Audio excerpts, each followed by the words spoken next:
വയനാടിന്റെ ഉയർത്തെഴുന്നേൽപ്പിന് കൈകോർക്കാൻ കണ്ണൂരിലെ മണിപ്പൂർ വിദ്യാർത്ഥികളും കണ്ണൂർ യൂണിവേഴ്സിറ്റിയിൽ പഠിക്കുന്ന മണിപ്പൂരിൽ നിന്നുമുള്ള വിദ്യാർത്ഥികളാണ് മുഖ്യമന്ത്രിയുടെ ദുരിതാശ്വാസ നിധിയിലേക്ക് സഹായം നൽകിയത്. 1 ലക്ഷം രൂപ സഹായധനം അവർ കണ്ണൂർ കലക്ടറേറ്റ് ഓഡിറ്റോറിയത്തിൽ നടന്ന ചടങ്ങിൽ ADM K നവീൻ ബാബുവിന് കൈമാറി. The Kuki students, particularly from Kerala or from across the globe, Manipur or whichever city, we are very serious concerned about this Wayanad landslide.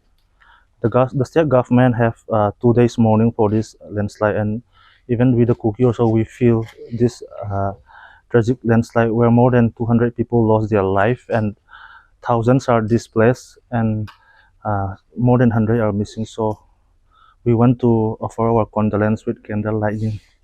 മുഖ്യമന്ത്രിയുടെ ദുരിതാശ്വാസ നിധിയിലേക്ക് സഹായധനം കൈമാറുന്നതിന് മുമ്പായി വയനാടിനോട് ഐക്യദാർഢ്യം പ്രഖ്യാപിച്ചും ദുഃഖത്തിൽ പങ്കുചേർന്നുകൊണ്ടും മുഖ്യമന്ത്രിക്കുള്ള കത്ത് കൈമാറി. തുടർന്ന് മണിപ്പൂരിലെ പരമ്പരാഗത ആചാരപ്രകാരം വയനാട്ടിൽ മരണപ്പെട്ടവരോടുള്ള ആദരസൂചകമായി മണിപ്പൂരി ഷോളും കൈമാറി. യൂണിവേഴ്സിറ്റിയിലെ LLB വിദ്യാർത്ഥി ഗൗരംഗമണിന്റെ നേതൃത്വത്തിൽ ഇന്ത്യയിലെ വിവിധ സ്ഥലങ്ങളിൽ പഠിക്കുന്ന മണിപ്പൂരി വിദ്യാർത്ഥികളിൽ നിന്നും ശേഖരിച്ച തുകയാണ് സഹായധനമായി നൽകിയത്. മണിപ്പൂരിൽ നിന്നുള്ള 50ഓളം വിദ്യാർത്ഥികൾ കണ്ണൂർ യൂണിവേഴ്സിറ്റിയിൽ ഡിഗ്രി, PG, PhD തുടങ്ങിയ കോഴ്സുകൾ ചെയ്യുന്നുണ്ട്. 20ഓളം വിദ്യാർത്ഥികൾ കളക്ടറേറ്റ് ഓഡിറ്റോറിയത്തിൽ നടന്ന ചടങ്ങിൽ പങ്കെടുത്തു. കണ്ണൂർ യൂണിവേഴ്സിറ്റി വിദ്യാർത്ഥി ക്ഷേമ വിഭാഗം ഡയറക്ടർ ഡോക്ടർ നഫീസ ബേബിയുടെ നേതൃത്വത്തിലാണ് വിദ്യാർത്ഥികൾ കളക്ടറേറ്റിലെത്തിയത്. യൂണിവേഴ്സിറ്റിയിലെ NSS വിദ്യാർത്ഥികൾ 10 ലക്ഷം രൂപയോളം മുടക്കി ആദ്യഘട്ടത്തിൽ വയനാട്ടിലെ ജനങ്ങൾക്ക് അവശ്യ വസ്തുക്കൾ എത്തിച്ചു നൽകിയിരുന്നതായും വയനാട്ടിലെ ദുരന്ത ബാധിതർക്കായി 25 വീടുകൾ നിർമ്മിച്ചു നൽകുമെന്നും ഡോക്ടർ നഫീസ പറഞ്ഞു. എല്ലാ ദിവസവും വയനാട്ടിലെ ദുരിതാശ്വാസ ക്യാമ്പുകളിലും സംഭരണ കേന്ദ്രങ്ങളിലുമായി യൂണിവേഴ്സിറ്റിയിലെ 50 NSS സംഘങ്ങൾ സേവനം അനുഷ്ഠിക്കുന്നുണ്ടെന്നും ഡോക്ടർ നഫീസ പറഞ്ഞു.